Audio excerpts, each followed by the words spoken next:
We want to find the derivative of f of x equals 3 times hyperbolic sine of x.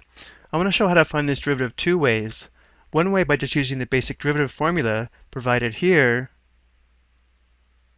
but also by converting the given function to exponential form and then finding the derivative as an exponential function.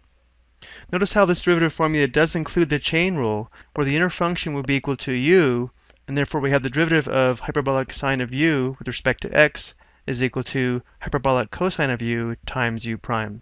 But for our given function, since the inner function would just be u equals x, u prime would be equal to 1, which means you don't need to apply the chain rule.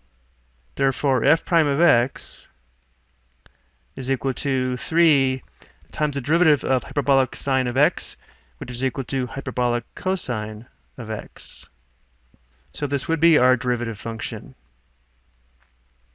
But again, I also want to show how to find this derivative by writing f of x as an exponential function and finding the derivative in exponential form. So f of x equals 3 times hyperbolic sine of x would be the same as 3 times e to the power of x minus e to the negative x divided by 2.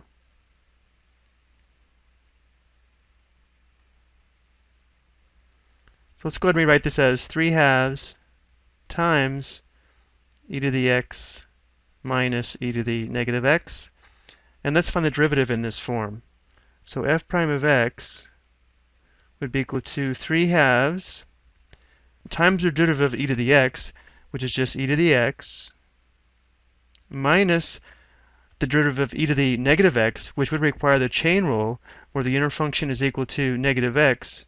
So the derivative would be e to the negative x times the derivative of negative x, which is negative 1. So this would be 3 halves times e to the x. Now this becomes plus e to the negative x, which now we can write as 3 times e to the x plus e to the negative x divided by 2. In this form, hopefully we recognize that this is equal to hyperbolic cosine of x, and therefore, of course, this derivative is the same. It would be equal to 3 hyperbolic cosine of x.